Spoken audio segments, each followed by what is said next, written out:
practices by the government officials who unjustly deny or limit access to social protection programs. Hindi po dapat ginagawang personalan o palakasan system ang pagbibigay ng tulong or ayuda mula po sa pamahalaan. Public assistance must be needs-based, fair, and impartial. Sadly, we continue to receive reports of aid being withheld based on political affiliation, favoritism and relief distribution, and vulnerable groups being systematically excluded. Dahil hindi ka partido ni barangay chairman, hindi ka partido ni gobernador, ni mayor, last priority ka. These acts betray the principles of public service and deepen inequality in our society. Layunin po ng panukalang ito na siguraduhin walang Pilipinong naiiwan at walang kapangyarihan na inaabuso. It doesn't matter kung ano ang kulay mo. Kung ikaw ay pula, ang nanalo ay berde, dapat meron ka ring ayuda dahil kinakailangan mo. Kung ikaw ay puti, ang nanalo ay itim, dapat mabigyan ka rin ng ayuda o ng tulong ng pamahalaan.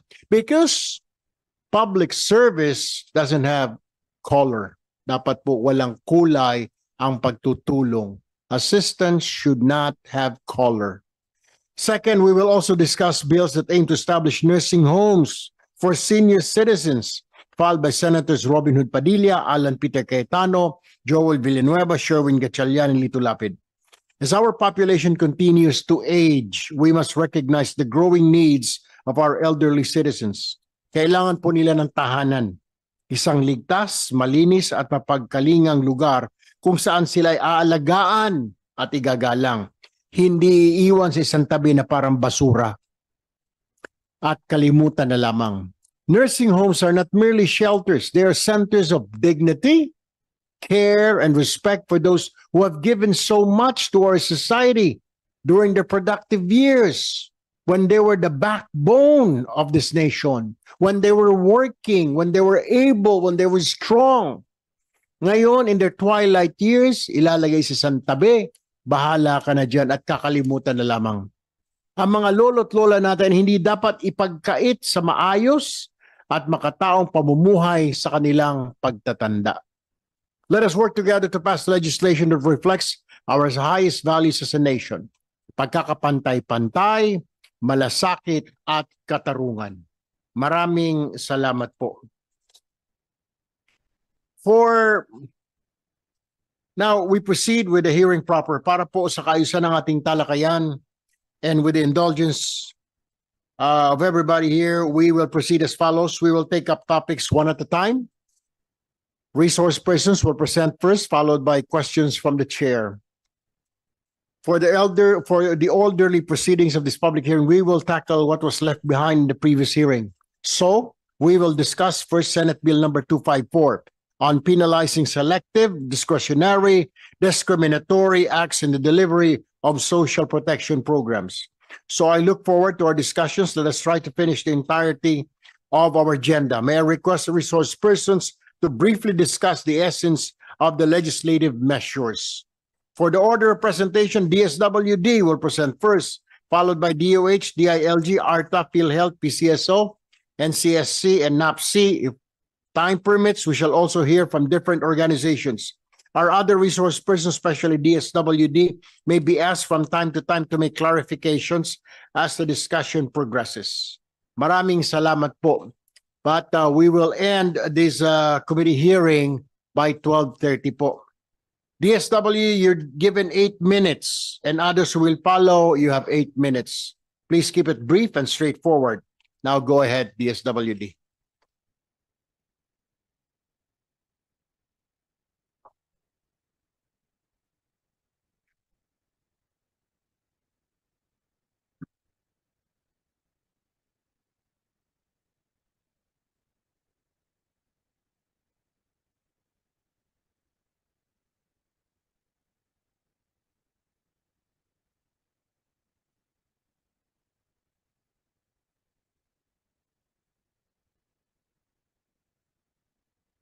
Good morning, Mr. Chair.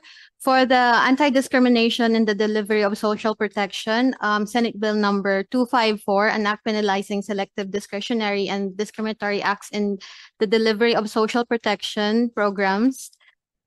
We support for the passage of this legislative measure as the primary government agency mandated to develop, implement, and coordinate social protection and welfare programs for the poor, vulnerable, and marginal and disadvantaged sectors.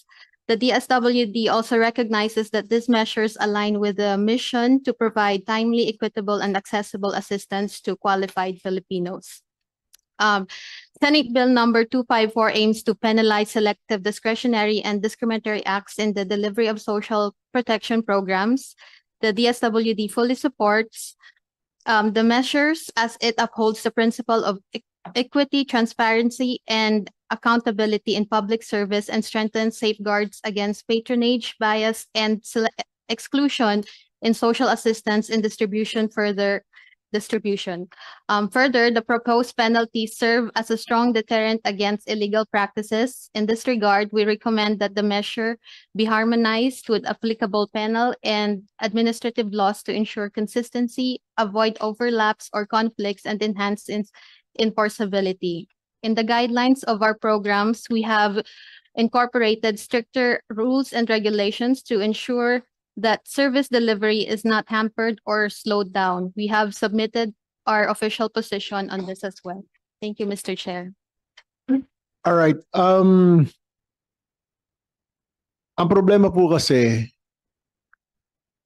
when I was a DSWD secretary, wala po ako nakikitang problema sa DSWD when it comes to the delivery of services, social services. Wala po ang problema sa agency ninyo. Ang problema po natin, pagbaba na sa LGU ang nagiging problema.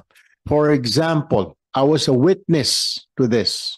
I was a secretary then, may bagyo po tayo, 2022.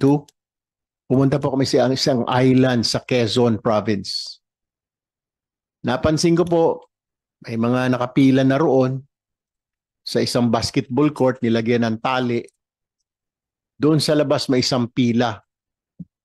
So I asked, yung DSWD, yung provincial director po, sino ba yung mga yon? Hindi ko po alam, secretary. So I called the barangay chairman kasi doon pala kinuha yung listahan ng mga naapektuhan ng bagyo on that certain barangay, on that island.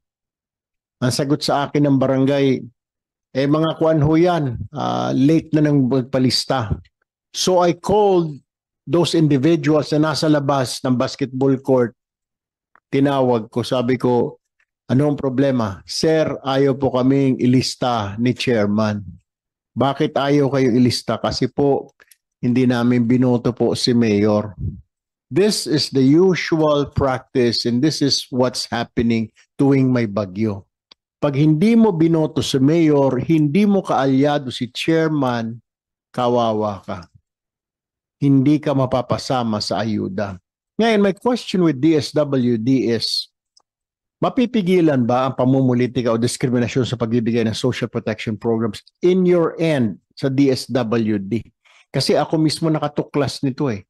Hindi sila nilista kasi hindi sila bumoto kay mayor nung eleksyon. So, sorry ka. So how do we prevent this, DSW? Meron ba kayong mga measures on how to prevent this na lahat dapat mabibigyan? Lahat. Sa barangay na yan, kaya sino ang binoto mo, dapat meron ka. Meron ba kayong mga measures to prevent this from happening in the future? Hello, Mr. Chair. Yes, we do, Mr. Chair. We have guidelines on this. We have guidelines for the assistance that we provide on the LGU or on the regional levels. But then po, when it comes sa pagbaba na po ng pondo, hindi na po namin ito makokontrol. What we can do is we implement our guidelines that we have and we tell our regional office counterparts na dapat ito yung bibigyan yung assistance and not those that are na-influence po ng political accommodation.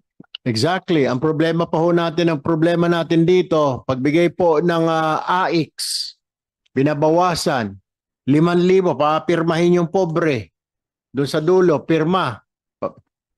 Pagkatapos pala, yung inabot lang sa kanya 2,000, yung 3,000, merong komisyon yung barangay. Nangyari po yan, nag-trending po yan, I think last year, couple of years ago. Humihingi ng komisyon, may komisyon sa barangay. Now, do we have the DILG here? Meron po representative ang DILG. Mr. Chair, they are attending online po. On the what? Online. Online, Virtual okay. po. Can we bring them up para matanong natin? DILG. Kasi gusto... Good morning, Mr. Chair. Yes, go. Yes po. Who am I speaking with? Who's this? Good morning, Mr. Chair. I'm Paulo Florentino po from the Legal Service Division. And together with me po is Ma'am Jasmine Maruhon po. Yes. All right. Attorney, right? Yes po, Mr. Chair. All right. Attorney, may mga parusa po ba na ito po, matagal na nating naririnig, ilang taon na, nung pandemic, inuna ni chairman yung mga kamag-anak, inuna ni kagawad, inuna ni mayor na mabigyan ng ayuda, ng budget, yung mga kamag-anak nila, supporter nila. Yung hindi nila supporter, tsaka na lang. Meron ho ba tayong measures? Meron po ba tayong nakalatag na mga alituntunin para hindi po maulit ito? Pero nauulit po, paulit-ulit. Ang problema po pagbibigay ng ayuda, wala po sa DSWD. Ang problema pag nababa na po sa LGU. Meron po ba kayong ganyang klaseng alituntunin, attorney? Thank you for that question, Mr. Chair. The department is not cognizant of this issue. That's why we fully support this proposed bill to. As to the measure po, no, we can only do so much because the department's function is constrained to supervision. So we do issue guidelines for compliance, and we also incentivize compliance ng local government. But the department believes that the effective and the responsive measure would be this proposed bill, and we fully support this. Sana po ma-enact so into law, penalizing po such practice. Thank you po, Mr. Chair. So you're saying na wala po tayong batas na magpaparusa doon sa mga opisyales ng gobyerno, whether appointed or elected. Pag namili sila, wala po tayong ganung batas, hindi pwedeng parusahan o yung manghingi ng komisyon? Attorney, DILG. Concerning, Mr. Chair, on this particular matter po, wala pa po tayong law penalizing such act, Mr. Chair. So, that's why this department fully supports na ma-implement, ma-enact po itong bill na ito to prevent these malicious acts po against our beloved senior citizens po, Mr. Chair. Also, meron po ba kayong hotline? Kayo ho sa DILG or sa DSWD na pwede po magreklamo na ako po hindi nabigyan ng ayuda dahil ako po hindi pinalista ni chairman? Meron po ba? Unahin ko na muna ang DILG. Do you have that hotline where they can complain from the barangay level, attorney? We do have a hotline po. Sa emergency, they can call, and they can also bring their concern po sa regional offices po namin, and we do act accordingly po. We call out the attention of the concerned LGUs, and we issue the necessary, we coordinate with our regional office po. So ilang araw ho bago ma-aksyonan yung reklamo, mamatay na ho yung tinamaan ng bagyo, wala siyang makain ng 2 to 3 days. How long will it take bago ho matawagan ninyo ng pansin yung barangay? For example, isang barangay sa island, how many days will it take? Na siguradong dapat meron din siyang food pack dahil mga kapitbahay niya kumakain na, siya hindi pa. How many days will it take? As a matter of fact, Mr. Chair, we are not adept po dun sa time frame po kasi minsan kina-coordinate po siya from regional offices to this department. And ayun po yung dapat po na masolusyonan yung prompt action po, Mr. Chair. So, from the barangay level, kung kunwari si Aling Maria, hindi siya nabigyan ng ayuda sa barangay, lalo pa ngayon, katadaan lang po ng bagyong Opong, ang dami pong tinamaan, 3 bayan, Masbate, Romblon, Mindoro. I am sure 100,000% may mga hindi nabigyan dyan ng ayuda dahil namili sa baba sa level. Sabi niyo may hotline kayo. Maaari bang mahingi kung ano itong number ng ninyo para matestingan namin kung gumagana ito at kung anong departamento ito sa DILG? Pag tumawag ako ngayon, may sasagot sa akin o baka ito ay display lang. Yes, Mr. Chair, will provide it to the COMSEC po. All right. We do have the PACC, the Public Complaint Assistance Center po. Why do you have to submit this sa COMSEC? Bakit hindi nyo ba alam? Wala kayong number on hand? No, we do have, Mr. Chair, when you're ready. So we have the Public Assistance and Complaint Center. We can give you po the direct line. That's 8925-0343. 0343. 24/7 po ba ito or during office hours lang? 8 to 4 lang po at Monday to Friday lang? We'll have to verify that po with the center kung ano po yung operating hours nila. But we do have email din po. Mayroon po kami. Anong office po ito, attorney? Ma'am? It's called PAC or PECC. That's Public Assistance and Complaint Center.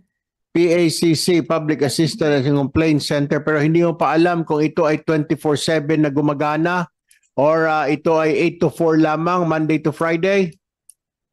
We'll have to verify po, Mr. Chair, with the center po. Total, dalawa naman kayo dyan. Isa sa inyo mag-verify kung gumagana ito Monday to Friday. Ano po? I will wait now. Okay po, we'll get back to you. Thank you. Thank you po, Mr. Chair. All right.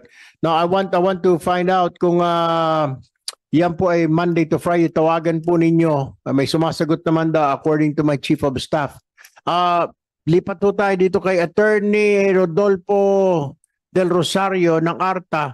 Sa ngayon po ba kayong ganon? Kailangan from the barangay level, tatawag sa action center, hindi masiguro kung ilang araw bago ma-actionan yung problema ng isang kababayan natin na hindi nakatanggap ng ayuda ng food pack immediately after the storm.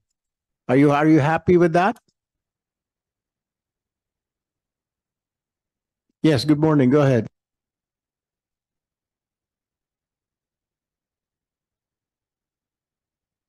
Po nakalagay po sa ating Citizens Charter yung resolution of the complaints, and this is considered a simple transaction.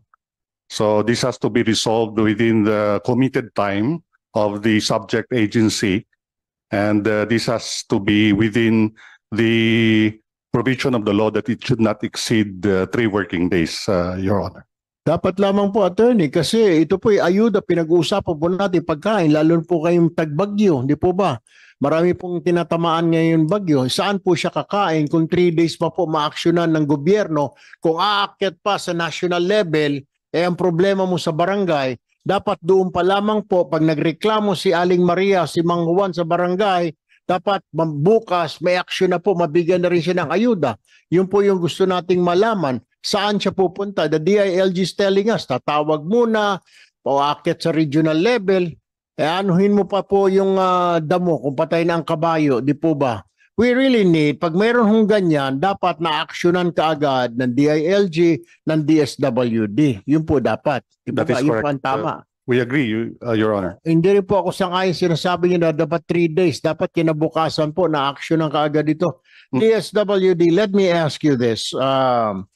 Doon po sa panukala namin na penalty para dito, excessive po ba ang penalty na sasabihin natin, lalagyan natin ng pagkakakulong for not less than 1 year but not more than 6 years doon sa at perpetual disqualification sa mga government officials elected or appointed? Will you agree with this committee? Hello po, Mr. Chair. No, we don't think it is excessive. The penalties are reasonable if based on investigations that they really did na nag-ano po sila, may ginawa sila dun sa mga assistance na dapat po sa mga beneficiaries natin na inallot nila or binawasan po nila. So this is not excessive. This is enough kasi sa DSWD po, we don't have we don't penalize our counterparts po. We don't have the law for this. So that's why we support this bill. And as to ano na lang po, what we do is we accept complaints from kung sino po yung mga beneficiaries na apektuhan po nito. We accept complaints and they can report to us directly to our office, and this is open naman po 24/7. Dapat din siguro, Director Sakapanyo, maging mapagmasid ang ating mga tauhan sa mga areas, lalo na sa SWAD. Kasi like what I found out dun sa Quezon po in 2022, parang hindi po napansin ng mga tauhan natin, and I was there standing around, may nakapila po ng kaway ng kaway. Akala ko mga fans, hindi naman pala, humihingi po ng ayuda. So dapat next time, make sure na kayo mismo tumingin-tingin sa paligid. Sino ba yung mga nasa labas ng tali? Sino ba yung mga tao na nakapila doon? Ask somebody there. Ask the LGU. Ask the barangay. Sino po yung mga nakapila na yan? Hindi po yung tuloy-tuloy lang tayo sa payout, pero may naiiwan pala. That's the worst thing that can happen po eh. I mean, kasama rin po sa responsibilidad natin sa DSWD na tumingin din.